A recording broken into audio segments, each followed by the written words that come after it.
Hey guys, welcome back to the episode 5 of the Push the Tempo podcast. The NBA season has been in stride for roughly 2 weeks now. Most teams have played anywhere from 5 to 7 games.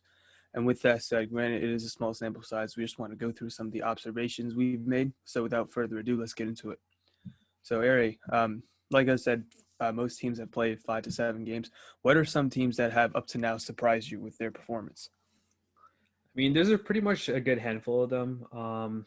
So obviously we got the Suns. They've been playing phenomenal. We got Pelicans, the Cavs, and obviously Philadelphia. Which one do you want to talk about first? Let's go with the Cavs. Word, man. I got one word, man. And I've been itching to say this ever since the nickname came out.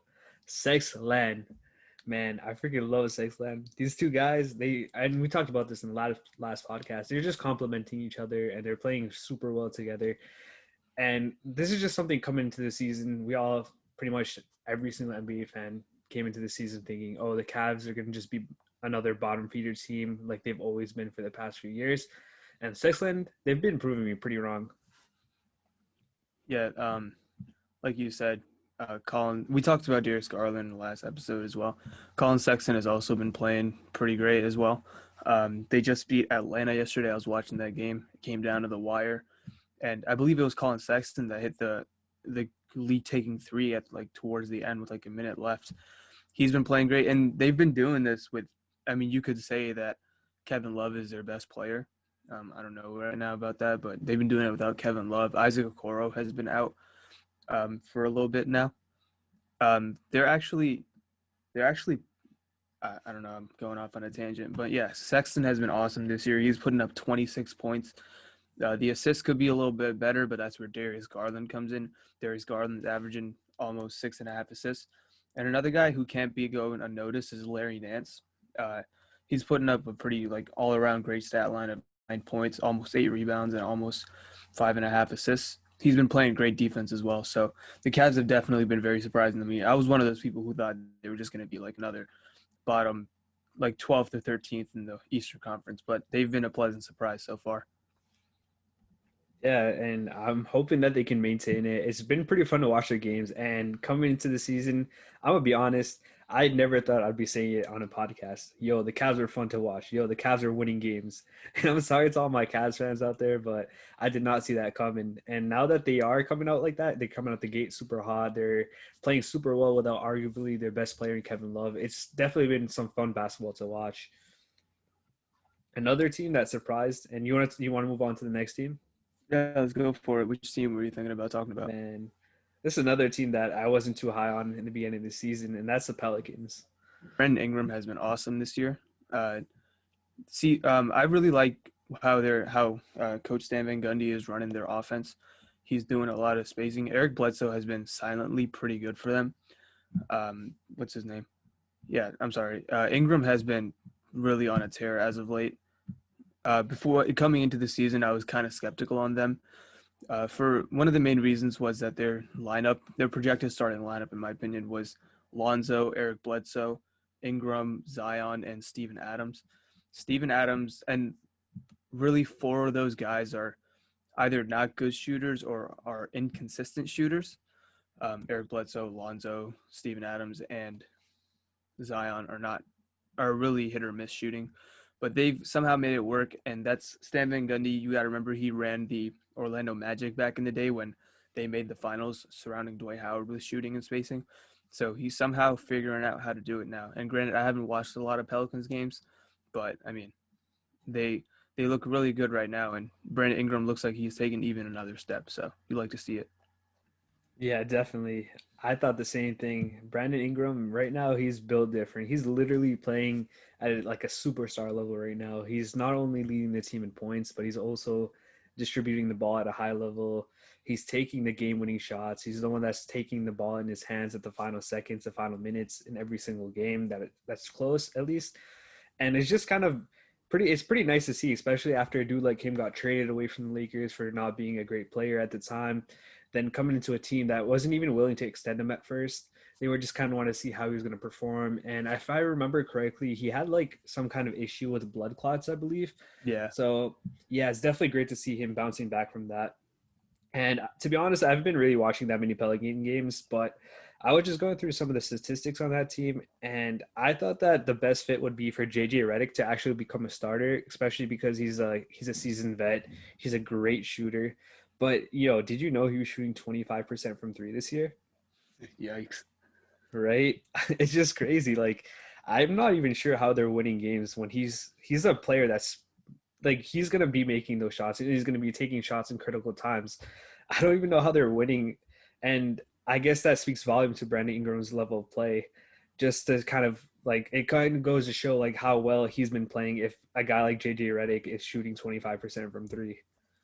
Yeah, Ingram is an interesting case because I believe before he was forced to shut down in his last season with the Lakers, due to the blood clot issue that you mentioned earlier. He was playing really well. He had like a stretch where he was putting up pretty good stats. Granted, they weren't winning a lot of games because LeBron was in and out with injury, but Brandon Ingram's always been a guy that when he came into the league, he was very slight, and now it looks like not only is he has he like fully adjusted to the NBA game, but he's using his length to his advantage now and just really getting to anywhere, getting to his spots on the court, and just hitting shots that he's comfortable taking. Yeah, no, definitely. He's definitely playing like a top, maybe even a top five player. Would you go that far? No, not that far. I'd say he's definitely top 15. One thing I would say, he's better than Siakam right now, though. Oh yeah, easily. That dude is actually. I'm not gonna even say it. We're definitely gonna have to talk about the Raptors later. I'm not gonna say it now. Let's do it. All Let's do right, it. all right. Which team do you want to move on to next for the teams that have been surprising us? So next on, let's move on to the Philadelphia 76ers. So they are currently 5-1. They have the best record in the Eastern Conference. Um, Doc Rivers, I know I've been following a lot of their games because Doc Rivers is now their coach. I want to see how he do there. He's been kind of staying out of his own way. At the beginning, he wasn't doing a great job of staggering Simmons and Embiid, and that's kind of what you got to do. He had that same problem last year as well, but they've been really beating teams. They've been shooting 35% from three. They've been getting to the free throw line a solid amount, and Ben Simmons has been pretty great this season. He had a game where I forget who was he or Karis LeVert, I think. Was it him who he no, it was RJ Barrett. He held RJ Barrett to like 1 for 15 or something from the field. We all know Simmons is an amazing defender. He also hit a 3-pointer, which is cool. Good for him. What do you think about the 76ers? How they've played so far? So to be honest, I didn't expect them to be on top of the Eastern Conference, and yeah, it's been only like 6 games that they've played. But I did say that this offseason they probably had one of the best off seasons, and I didn't expect them to play down to their competition. I did think that they'd win a lot of regular season games, but they've been surprising me in the sense that they've been keeping that combination of Embiid and Simmons pretty well, while also using their shooters like Seth Curry and Danny Green. And I don't know. I just thought it was pretty nice to see that combination working pretty well together. Yeah, they're also first in the NBA currently in defensive rating. They are not they have a defensive rating of 99.7, which is tops of the league. Which I mean, they got obviously Ben Simmons who can guard 1 to 5. Uh, and then they obviously got Joel Embiid. Danny Green, he's hit or miss from 3-point line, but he can still play some solid defense. They got I know Matisse Thybulle hasn't been playing a lot, but we all know how great of a defender he can be. Dwight Howard, when he comes in, he might not play a lot, but he gives them solid minutes as a rim protector. So this, I mean, granted they haven't played the best teams. They've had like a so and so schedule so far, but I mean you still can't take anything away from them only losing one game. So Yeah, no, I agree. I kind of want to see there's a game coming up next week where they're playing the Nets, and then after that they play Denver. I'm looking forward to those matchups because, like you said, their matchups currently haven't really been the best teams out there. But yeah, we'll definitely have to see. mm-hmm. All right, so I know you've been waiting for this one, yo. Let's talk about the Suns, the 5-1 Suns. Yeah, man. Coming into the year, if anybody knows me, they know I'm a huge Chris Paul fan. Coming into the year, I called it. I said that the Phoenix Suns would be a good team, and the reason for that, I'm not gonna say solely was Chris Paul, but Monty Williams did a great job for them in the bubble. He coached them to an 8-0 record, and just recently they beat the Utah Jazz. And they just beat the Denver Nuggets with Chris Paul hitting one of the lead taking shot for them. Um, at the very end of that game.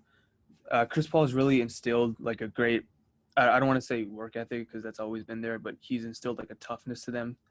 And look, man, I think their most interesting player coming into the year is DeAndre Ayton. DeAndre Ayton was the first overall pick for a reason. We all know how talented he is. His biggest problem, however, is he just can't. Sometimes he doesn't play aggressive. Like for example, in that game versus the Nuggets, I thought he was awesome. He had like 22 points. He was really playing aggressive and taking it at Jokic. But there are some games where he doesn't really. He just like kind of floats in and out. So you need him to, you know what I mean, just always play aggressive and play to his full potential. What do you think about the Phoenix Suns? Man, I have to agree with you. It's the Chris Paul effect, and you can really see it coming into the season. You know, Devin Booker has just been on a tear the last few years, but his scoring and his ability to make baskets has never really translated to winning games.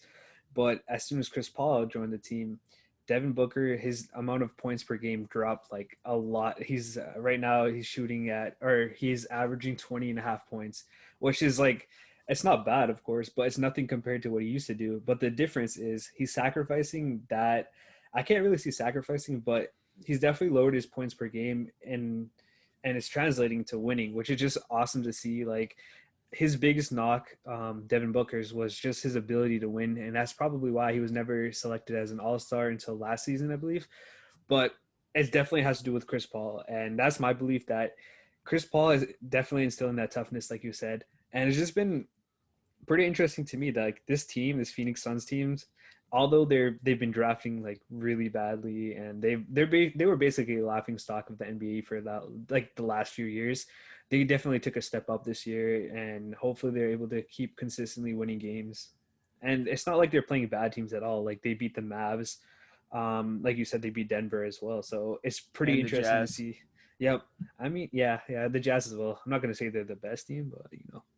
Another guy who I really liked from the Suns this year is Mikal Bridges.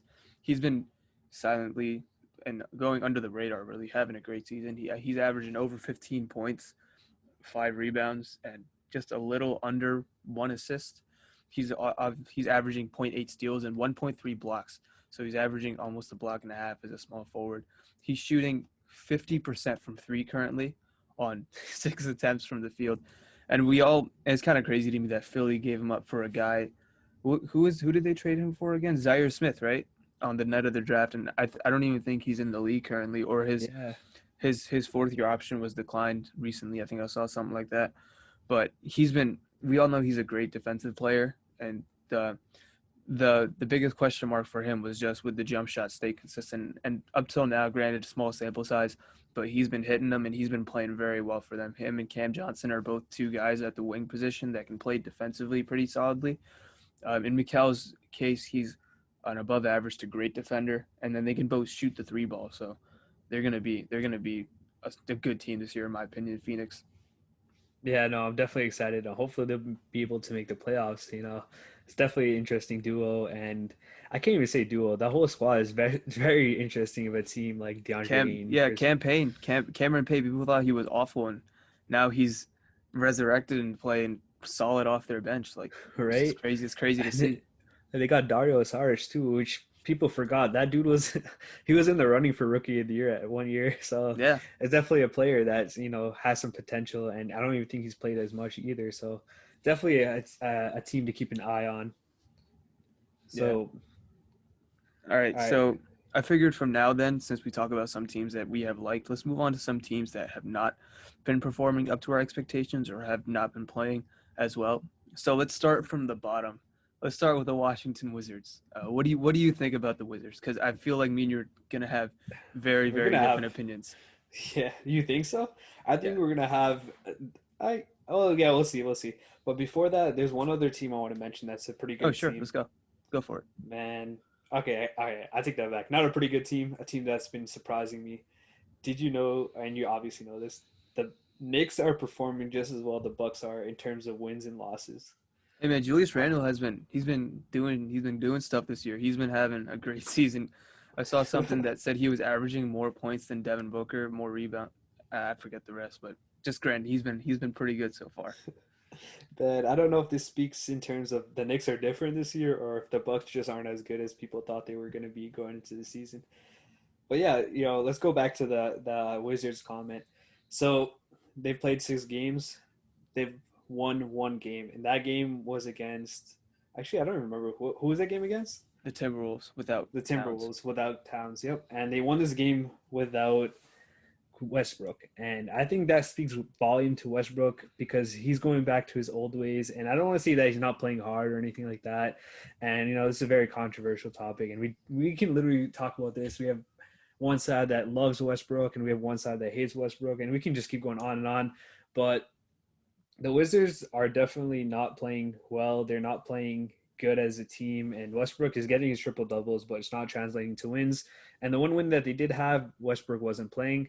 And obviously, I don't want to just attribute that to him. I honestly like, I believe it's the coaching, and I don't know. I just feel like the coaching has to do with everything, and then the way the Wizards are playing. But I don't know. I want to hear your thoughts on it. Well, it's actually surprising. I thought you would just blame everything on Westbrook, but I mean, I kind of did. yeah, but you know me, I'm not a huge Westbrook guy. I never have been. But that being said, I don't think that this is on Russell Westbrook. I don't, and you point to the Minnesota loss, but think about it like this: they don't have Towns. Bradley Beal could have missed that game, and Russell Westbrook could have been playing in his place. You could have switched them, and they would have won versus Minnesota because Minnesota's missing their best player. In 4 out of the 6 games that Westbrook's played, because he sits back to backs because of his knee surgeries, he has had a positive plus minus in 3 out of those 4 games. And then the last game that they played versus Chicago, which they lost, which I watched, I thought Westbrook was great in that fourth quarter. He got a rebound or two. I believe he stole the ball from Thaddeus Young. He hit a mid-range shot. He hit his free throws, which has been an issue for him in the past. But yeah, excuse me, sorry. Coaching is a big problem currently in Washington. Scott Brooks is basically turning into the Jim Boylan of the NBA this year.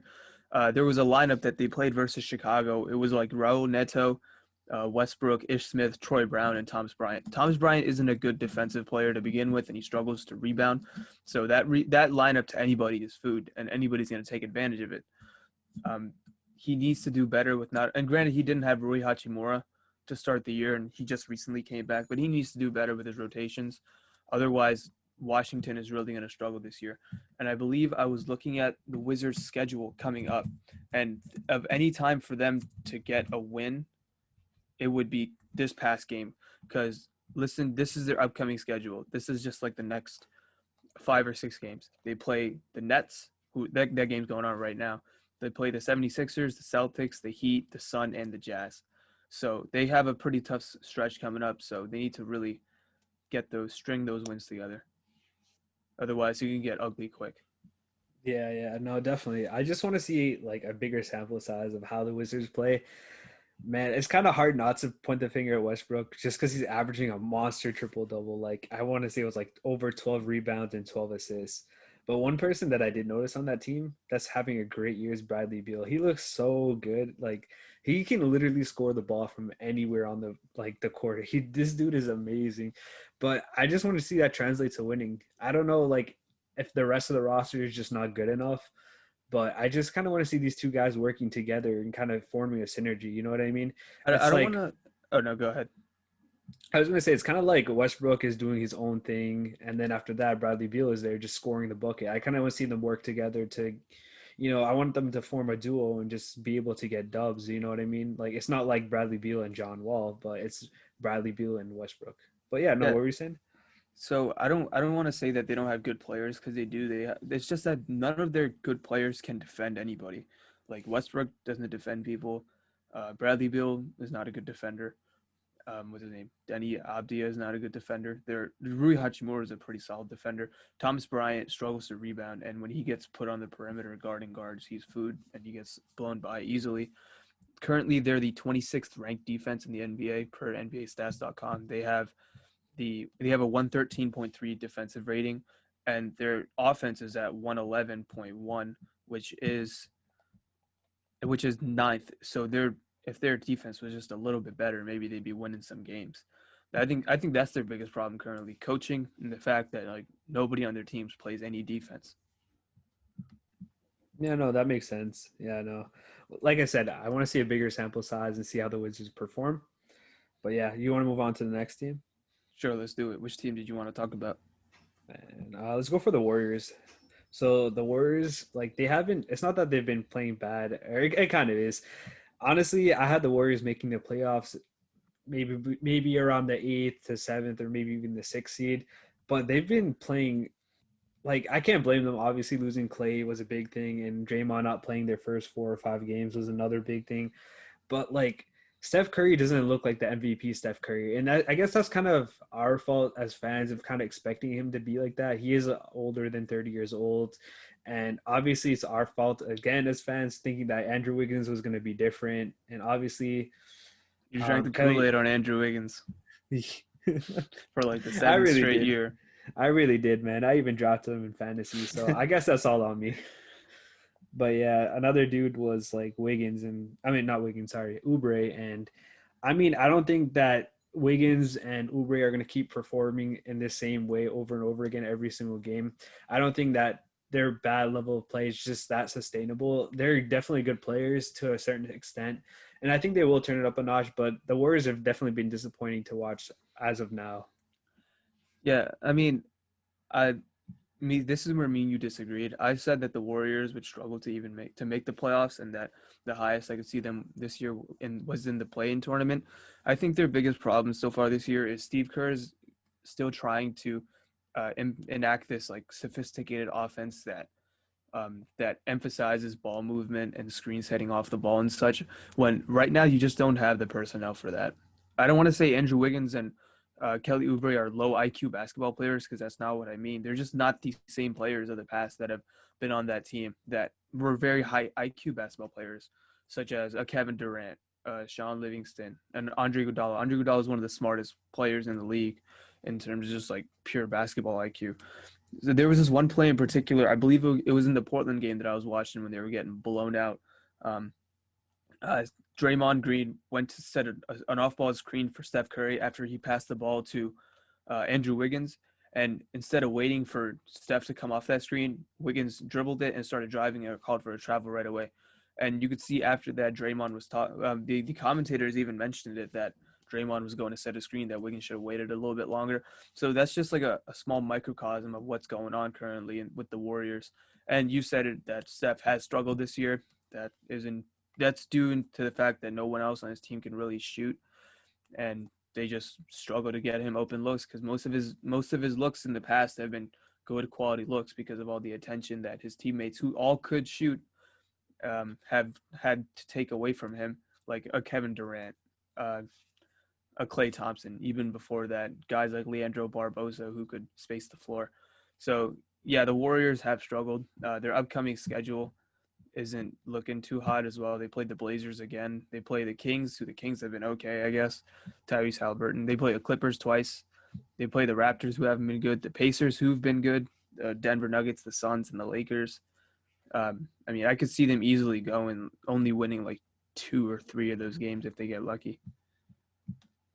Yeah, no, it's tough for Curry out there, and I kind of sympathize for him. Like, man, after coming off that injury last season, he was ready to come to the season, and obviously that thing happened with Clay. It's kind of hard to watch as a fan, as somebody that was expecting Curry to have like an MVP level season, and just making a push for the playoffs. But it's definitely sad to see that the Warriors are not having the resurgence that I expected to see at the very least.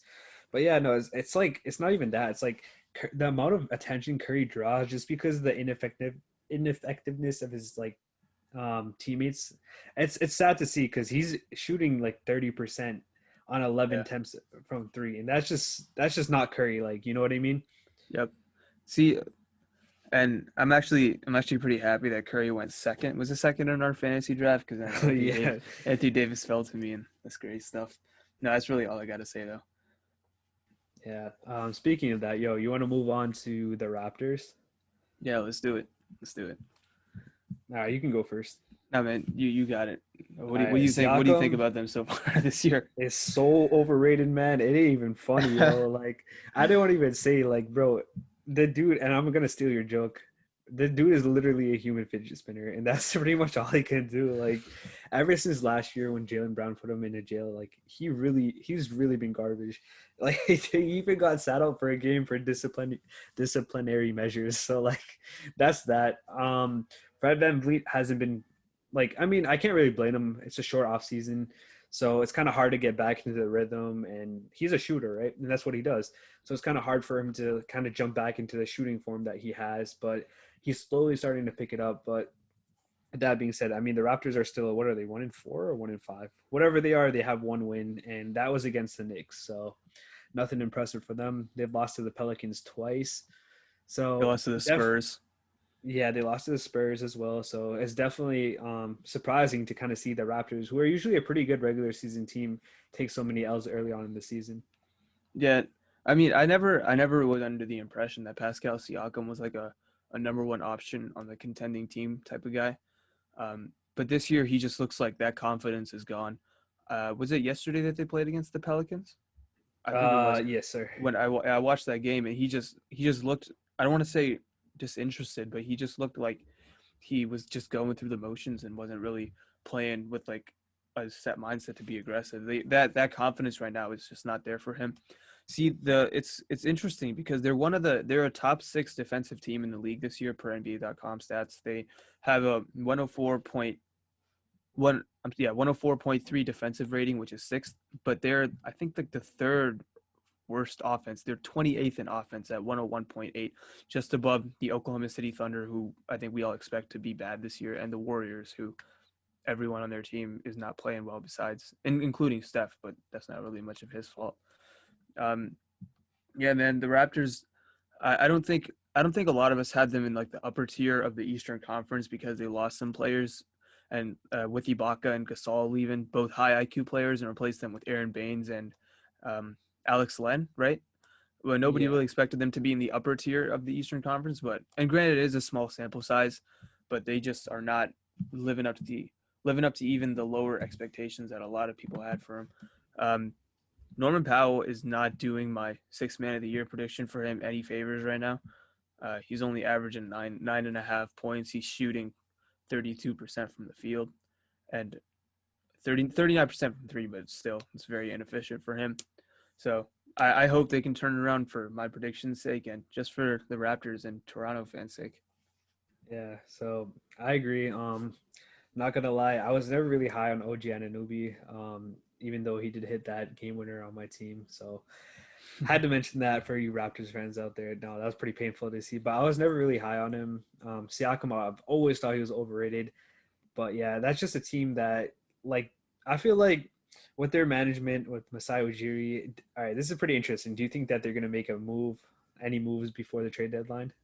Hey man, I wouldn't put it past him. Masai's always he's been a guy that he never like rode a team into the ground, you could say. He made the huge gamble for getting Kawhi, who had 1 year left on his deal. And granted, Kawhi did leave the team, but it worked out in the end for them because they ended up winning the championship. And that's really all that's the main goal. So after that, you know what I mean? So I wouldn't be surprised if he made like a big trade with some of their young guys. Yeah, no, they've never looked the same after Danny Green left. Just want to put that out there. All jokes aside, man. Man, actually, you know what? I don't want to get ahead of myself. Let's just move on to the next team. Which team did All you right, want to talk about? all right. So let's talk about the Bulls. Word. I mean, um, the they're an interesting team. I really wish that the Bulls could just play the Wizards for the rest of the year. So because I have both Kobe White and what's his name, Kobe White and Wendell Carter in two separate fantasy leagues, and neither of those teams play any fucking defense. So it would be cool if they just played each other and just built up stats.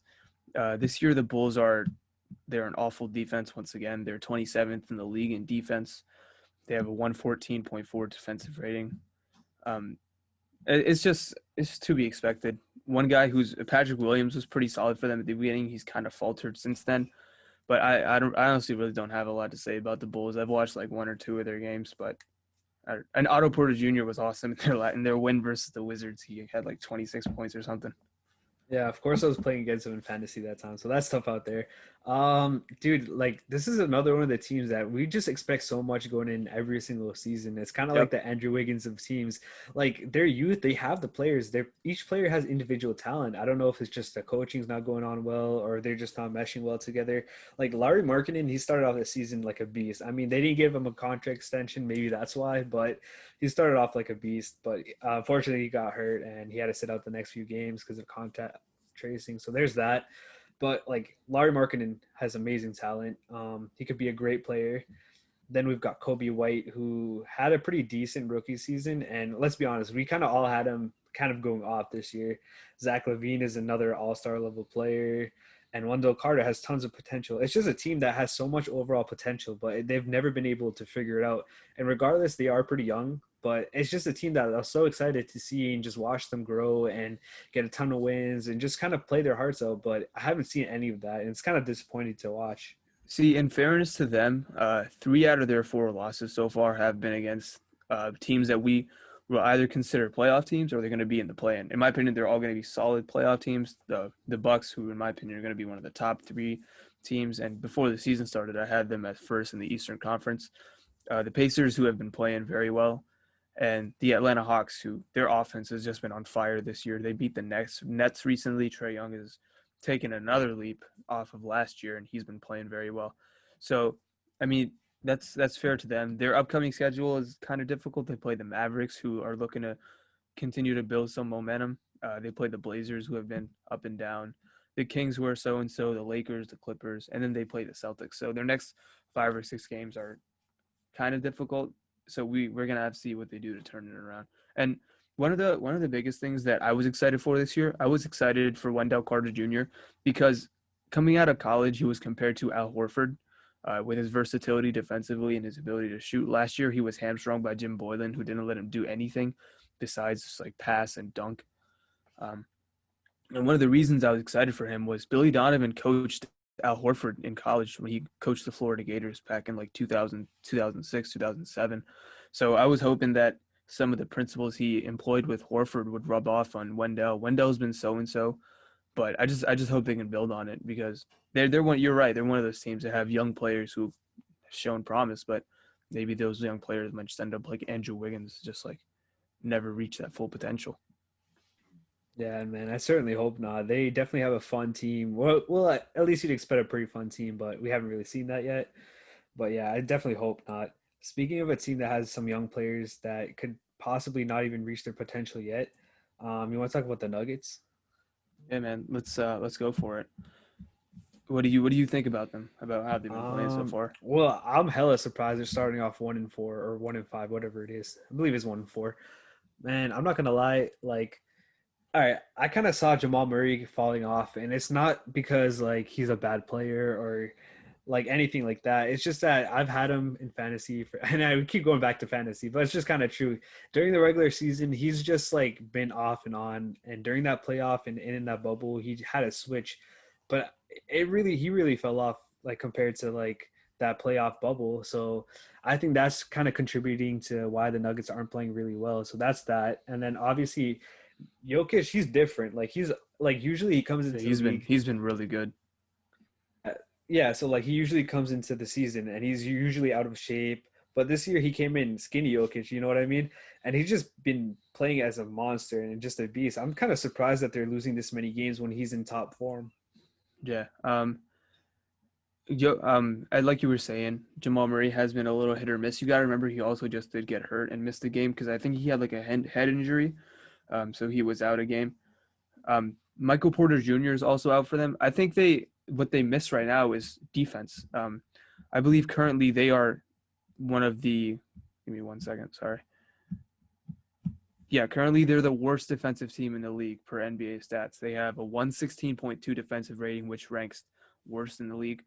I think this was something that we called before the season started, that they were miss guys like Jeremy Grant, that these switchy wings would be able that could guard not only guards but sometimes guard like big men as well. Um, they didn't really go ahead and replace that, and the wings that they do have, such as like a PJ Dozier, a Will Barton, are either a little undersized or very inexperienced, I should say. like PJ Dozier has barely been in the league. Their next 5 or 6 games or so, they have a pretty light schedule, I should say. They play Minnesota twice, which I think should give them 2 instant wins because Cat is still out. They play the Mavericks, who I don't want to say it's an instant win, but that's a team that they should be favored against. The 76ers, they've been playing great, so we got to see how that one goes. They play the Knicks, who they should beat, and then they play Brooklyn, who's I'd say Brooklyn would have the advantage over them. But yeah, they've been hit or miss so far, but I think they'll figure it out. They're just too good of a team, and Nikola Jokic is just way too good of a player to not figure it out. Yeah, no, they definitely missing Jeremy Grant, even Mason Plumlee to a certain extent. Those two players were able to defend and just kind of like mesh really well with that team. So that's that. Do you want to move on to the last team? Let's move on to the Mavs. Yeah, let's do it. What do you think about the Mavs so far this year? I'm gonna say straight up, I had them playing super well. I thought they were gonna be great, even without Kristaps. And I just thought that this team would be like, I just thought that they were gonna get a tons of wins and just kind of come into the season super hot. I thought Luka was gonna be on a tier and have like an MVP level season. And it's not that he's not playing well or anything. I'm just kind of surprised that they're losing a lot of these games. And granted, they did lose to a Suns game, which was very close. And like honestly, it's kind of hard to see why they're losing. What do you think? Yeah, man. I mean, you both agree that Luka Doncic was like he was the guy that was gonna probably take the MVP trophy this year. So far, I don't want to say he's been out of shape, but he just hasn't looked like himself, like peak Luka, like he was last year. I think it's gonna take him a little bit to play himself into shape, and then he's gonna go from there. One of the concerns I did have, and I did have him for MVP as my pick, but one of the concerns I did have was that they would miss Porzingis coming into the year because they do play a semi-difficult schedule, and maybe the rest of those players wouldn't be able to really cover up for that loss of Porzingis. So, for example, like and this is a problem that they suffered with last year as well, is that their wing players aren't necessarily. I mean, they're good defenders. Like Dorian Finney-Smith, I think, is a good defender. Josh Richardson is a good defender as well. But those guys aren't like big players. They're not like 6'9". They're not guys who can defend, say like a LeBron, a Paul George, even though they smacked the Clippers and they got smoked by the Lakers. They're a team that I do think once Luka plays himself into shape, they'll figure it out. Their upcoming schedule. Let me just pull it up. Give me 1 second. You want to just go ahead and go over this? It's taking me too long. No, I got their schedule. So it's gonna be Chicago, Houston, Denver, Orlando, and then the Pelicans, and then Hornets, who they actually lost to. But there's that. Honestly, I feel like the reason why is because their 3-point shooting hasn't been very well. Like Luka himself has been shooting 16% from three, Yeah, which is pretty horrendous. And Luka hasn't been like the best shooter, anyways. He tends to shoot very late in the shot clock, do a lot of step backs, but it's just kind of interesting that like everything that's happening with the Mavs is all going through Luka to a certain extent. Like he's been playmaking ever since he's pretty much born. Like this dude has been playmaking in the European League, has been doing his rookie year, and it's just been building on. But it's kind of hard for his team to kind of follow by lead, and if he's not shooting the ball himself well, and they tend to go to him a lot in the late in the shot clock anyway. So I feel like to a certain extent, it all goes back to Luka. yeah. The 3-point shooting, you're definitely right. Luka's, I think he's shooting like 2 for 21 or something so far from the 3-point line. They're a team though that I think that they can definitely turn it around. Luka takes a lot of difficult shots, and sooner or later they're gonna go in. He's very his game or his style of play is pretty similar to James Harden, that he dominates the ball a lot, and either when he drives he either passes out to a teammate or he scores himself or gets to the foul line. Um, I don't know why I keep rambling. I think they'll figure it out. Yeah, no, I agree. I definitely see them being the top four by the end of the season, anyways. But yeah, we've talked about some surprising teams and some teams that have been disappointing. You want to talk about some players? Yeah, let's do it. You got Which any in your which mind? Yeah, I do. John Wall, man. Granted, it has only been 2 games, but I'm just happy to see that John Wall is a semblance of what he used to be. You got to remember before the injuries started diminishing him back in 2017, the 2016, 2017 season when he was an all-star and he was an all NBA level player, that there was a serious debate for him to be a top 3-point guard in the league, and the best point guard in the Eastern Conference. I think it was between him or Kyrie. But this year, in 2 games, he's averaged 25 points, 7.5 assists, and 5 rebounds. And I watched that game that they played yesterday versus the Sacramento Kings. That they won that game, right? Um, I was Yeah, yeah. watching that game, and he's not shying away from contact. He's still being aggressive. He's attacking the rim with reckless abandon, which you love to see coming off an injury like that. And he's also not only that, but just the speed and the change of direction and the quickness is still there, which I was wrong about. I thought that the Wizards won the trade and that the speed, the quickness, the change of direction, the explosiveness would never come back. But through 2 games, it's been there. And honestly, I'm very happy I was wrong because I watched an interview that John Wall just recently did with Shams, and he said that it got so bad he had like multiple infections to the point where they might have had to amputate his foot. And how could you not root for a guy after hearing something like that? You know what I mean? So I'm just happy he's back to what he's looked like. Damn, that's crazy because I'm gonna be honest, I didn't hear about that interview. That's crazy. John Wall has always been one of my favorite players, and I really love him for his like athleticism and the way he can finish and take over games when he needs to. And of course, the defense is very good. So that was that. But I'm definitely rooting for him as well. But honestly, that's pretty interesting though. I never knew about that. But I don't know. I'm just rambling. But to be honest, that's definitely a player that's been pretty surprising, and I hope he can keep it up. Is there any other player that you kind of are surprised in? I mean, this is a guy that I thought he would be playing really well coming into the year. Another Houston Rocket, Christian Wood, man. I mean, I called it that he'd have a most improved player type of campaign. I think I called him. I think I said he would be the most improved player through 4 games. Granted, only 4 games. He's averaging 23.8 points, almost 11 rebounds, 2 assists, and almost 2.5 blocks. Those blocks are a little. They're a little. I don't want to say disingenuous. What's the word? They're a little deceiving, I should say, because he's not a great defensive player.